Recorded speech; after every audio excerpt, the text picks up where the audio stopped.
नमस्कार। न्यूज़ 24 मध्य प्रदेश छत्तीसगढ़ के इस खास कार्यक्रम सेहतनामा में आपका स्वागत है।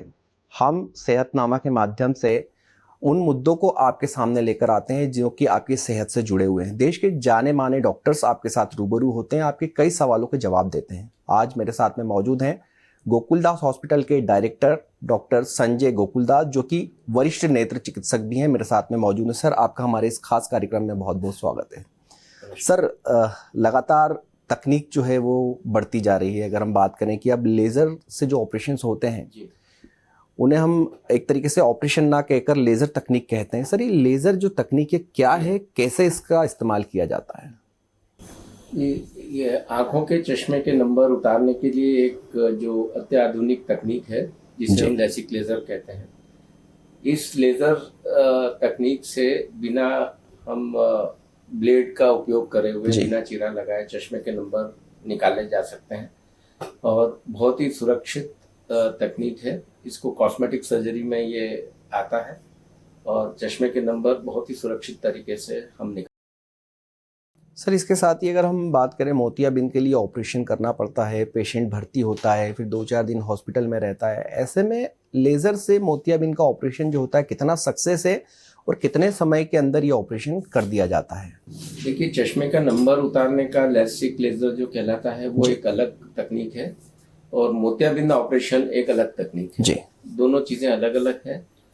मोतियाबिंद ऑपरेशन भी आजकल लेटेस्ट टेक्निक जो है वो लेज़र से की जा सकती है।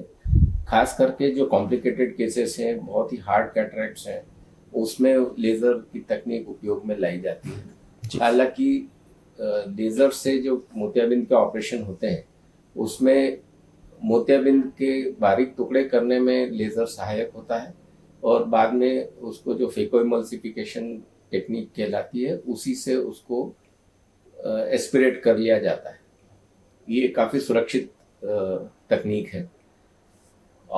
लेसिक लेज़र जो चश्मा उतारने के ऑपरेशन की तकनीक है, ये मोतियाबिंद से पूरी तरह भिन्न तकनीक है, जिसमें यंग एज में जो चश्मे के नंबर लगते हैं -1 से -14 नंबर तक, हम ये चश्मे के नंबर निकाले जा सकते हैं लेसिक लेज़र से।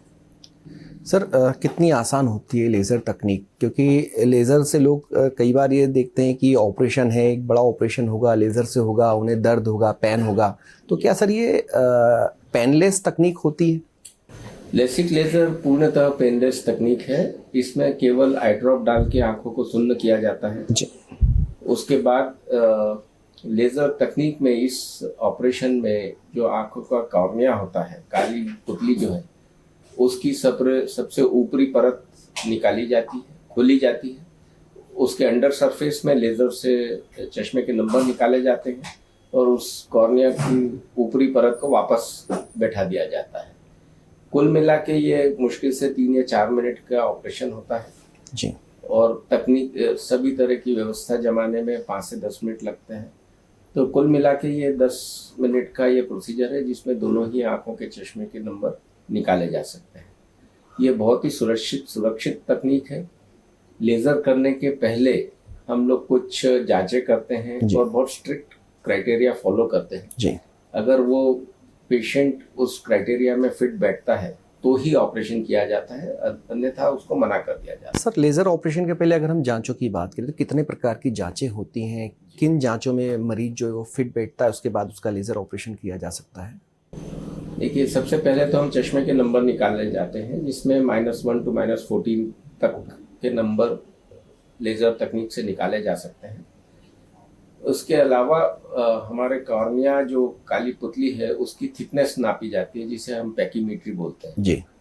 उसके अंदर भी फिक्स क्राइटेरिया है कि ऑपरेशन के बाद भी अगर 300 साढ़े 300 माइक्रोन की थिकनेस बचती है तो ही वो सुरक्षित कैटेगरी में आता है। अगर उससे कम बचता है तो फिर हम लोग ऑपरेशन नहीं करते हैं। तो कॉर्निया की थिकनेस नापी जाती है। तीसरा, उसमें आँखों का जो कॉर्निया है उसका 3D एनालिसिस होता है, जिसे हम टोपोग्राफी कहते हैं।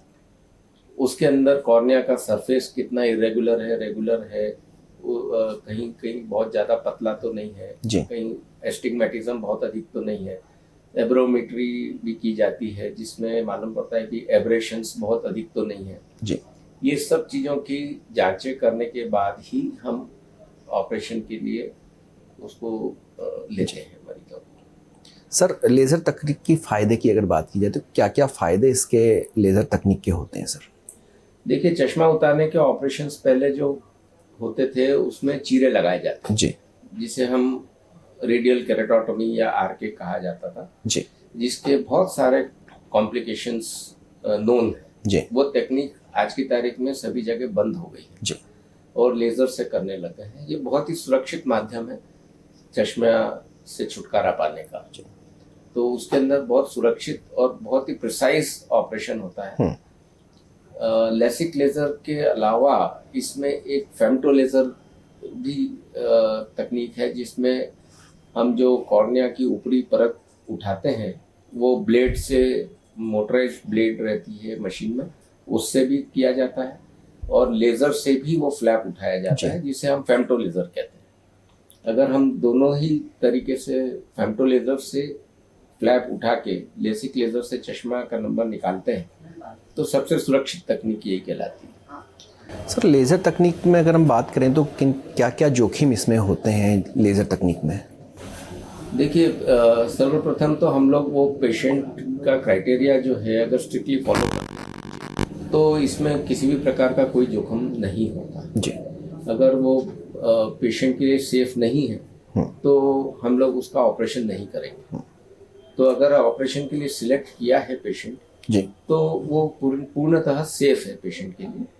इसके अलावा इसमें ज़्यादा से ज़्यादा ये हो सकता है, क्योंकि ये पूरी तरह कंप्यूटराइज्ड टेक्निक रहती है, तो एरर होने की संभावनाएं वैसे भी बहुत कम है। और अगर हुआ एरर तो उसमें या तो कुछ नंबर रह जाएगा पेशेंट को, जी इतना ही जोखिम हो सकता है, इसके अलावा कोई जोखिम नहीं है। सर इसके साथ ही अगर हम बात करें तो जो दर्शक देख रहे हैं, दर्शक ये जानना भी चाहते हैं कि जो डायबिटीज़ पेशेंट होते हैं जिन्हें डायबिटीज़ है, क्या वो मरीज भी इस लेज़र से ऑपरेशंस करवा सकते हैं? चश्मा उतारने का ऑपरेशन के लिए डायबिटीज कॉन्ट्राइंडिकेशन नहीं है जी तो किया जा सकता है उनका लेजर भी। मगर डायबिटीज खुद की वजह से आंखों के पर्दे में एक अलग बीमारियां होने की संभावनाएं रहती है, जिसके लिए दूसरे तरह के लेजर आते हैं जिससे उसको ट्रीट किया जाता है। चश्मा उतारने के ऑपरेशन के लिए कोई कॉन्ट्राइंडिकेशन नहीं है। सर मोतियाबिंद की अगर बात करें तो मोतियाबिंद का ऑपरेशन पेशेंट को कब करवाना चाहिए? उसे कब पता चलता है कि उसे मोतियाबिंद हो गया? और ऑपरेशन करने का सही समय जो होता है वो एक डॉक्टर बता सकते हैं कि इस समय वो अगर ऑपरेशन करा लेते हैं तो उनकी आंखों की रोशनी बच जाती है। देखिए, मोतियाबिंद का ऑपरेशन एक ज़माने में मोतियाबिंद पूरा पक जाने के बाद किया जाता था। जी वो ज़माने को गए मेरा ख्याल है 15 साल से ज़्यादा, 20 साल हो गए। जी जैसे जैसे टेक्निक इम्प्रूव होती जा रही है और लेंसेज के प्रकार अच्छे लेंसेज, एडवांस्ड लेंसेज आने लग गए, तो जैसे ही मरीजों को धुंधला दिखने लगता है वो जांच कराता है और मालूम पड़ता है कि मोतियाबिंद की शुरुआत हो चुकी है, तो वो मोतियाबिंद का ऑपरेशन किया जा सकता है। जी कहने का मतलब ये है कि मोतियाबिंद ऑपरेशन हमें सिर्फ इसलिए डिले नहीं करना है कि हमारा मोतियाबिंद पका नहीं। जी उसका मेन पर्पज ये है कि हमें साफ दिखना चाहिए। तो अगर मोतियाबिंद आ गया है और हमें धुंधला दिख रहा है तो ऑपरेशन किया जा सकता है। कितना खतरनाक होता है सर मोतियाबिंद? अगर समय रहते ऑपरेशन नहीं कराया तो क्या रोशनी जाने के चांसेस भी इसमें रहते हैं? बहुत रेयरली मोतियाबिंद अत्यधिक पक जाता है जी तो उसमें कांचबिंद बनने की संभावनाएं रहती है, जिस वजह से ये रोशनी जाने की संभावनाएं रहती है।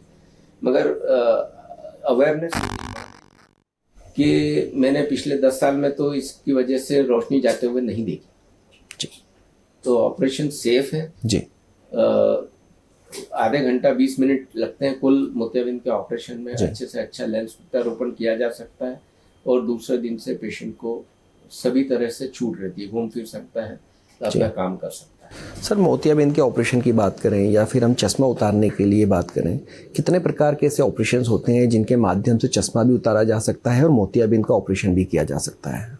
देखिए, पहले हम चश्मा उतारने के ऑपरेशन की बात करें तो लेसिक लेज़र एक है ही, जी साथ में एक फेम्टो लेज़र कहलाता है जिसमें हम ब्लेड नहीं वापरते हैं, जिसे ब्लेडलेस भी कहा जाता है। जी ये सभी ऑपरेशन में कोई इंजेक्शन लगाने की आवश्यकता नहीं रहती, सिर्फ आई ड्रॉप डाल के शून्य करते हैं और ऑपरेशन करते हैं।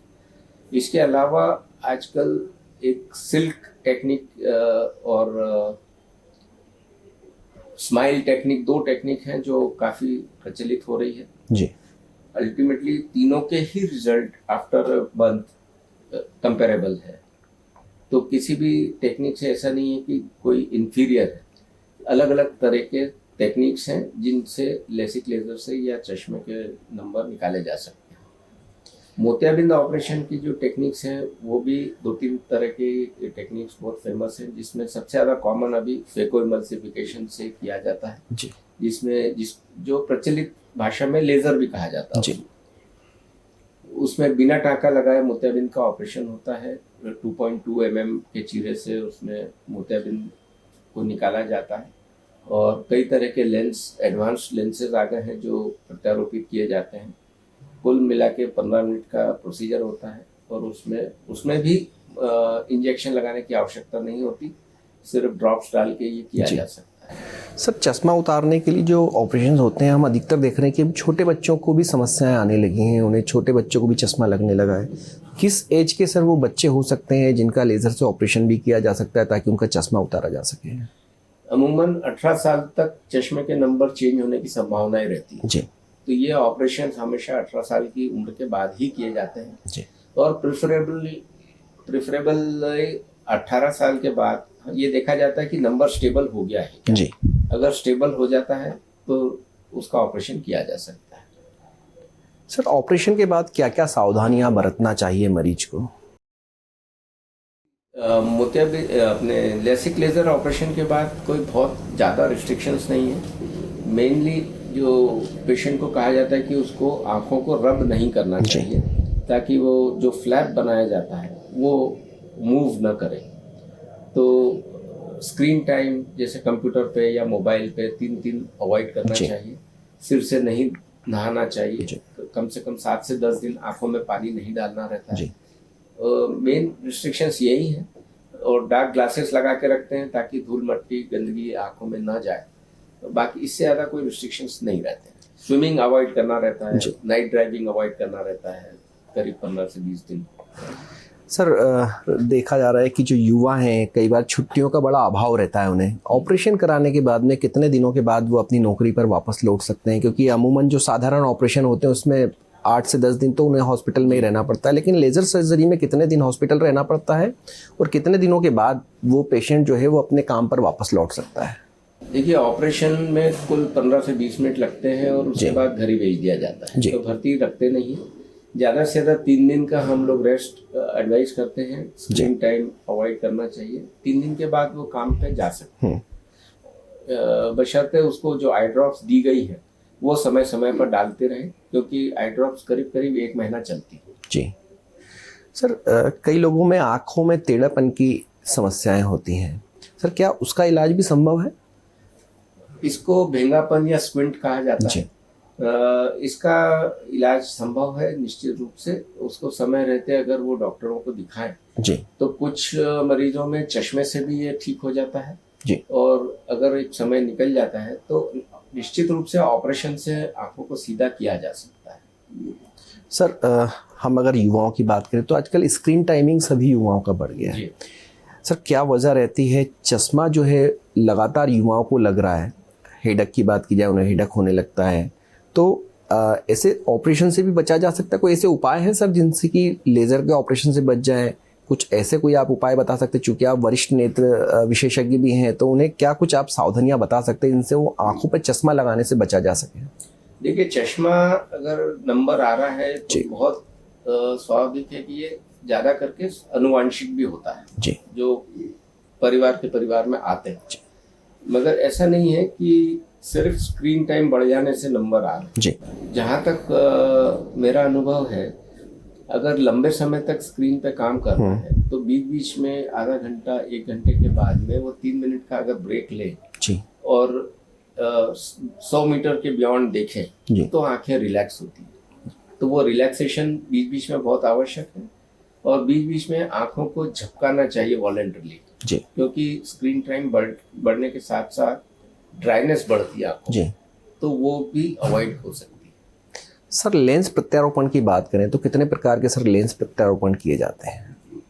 लेंस कई तरह के आने लगे हैं। जी। एक जो सबसे कॉमन है उसमें हम लोग लेंस का नंबर इस तरह से सिलेक्ट करते हैं कि मरीज को दिन भर दूर का जो दिखता है वो साफ दिखे बिना चश्मे के, जी और पास के लिए उसको चश्मा लगाना पड़ता है।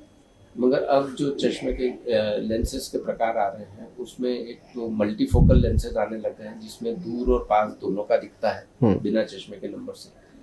तीसरा लेंस आता है जिसमें दूर, मध्यम दूरी का और पास का तीनों का दिखता है, जिसे ट्राइफोकल लेंसेज बोलते हैं। जी ये भी आता है। उसके अलावा आजकल एक ईडॉफ लेंस कहलाता है जिसमें एक्सटेंडेड मोनोविजन लेंस कहलाता है। इसमें 90% वर्क बिना चश्मे के हो जाता है पेशेंट का, दूर का भी और पास का भी। मगर बहुत ही दूर का बारीक चीजें देखनी हो या बारीक अक्षर पढ़ने हो तो उसको चश्मा लगाना पड़ता है। ये 3-4-5 तरह के लेंसेज जो कॉमनली यूज होते हैं ये आते हैं। सर, जिनके चश्मे का नंबर बढ़ जाता है, ज़्यादा नंबर होता है, क्या सर उनके लिए भी ऑपरेशन संभव होता है? जैसे किसी का -10 नंबर है जी और कॉर्निया की थिकनेस अगर कम है जी तो उसके अंदर फिर हमको लेसिक लेजर हम नहीं कर सकते हैं, तो उसमें फिर हम लोगों को ऑपरेशन करना पड़ता है।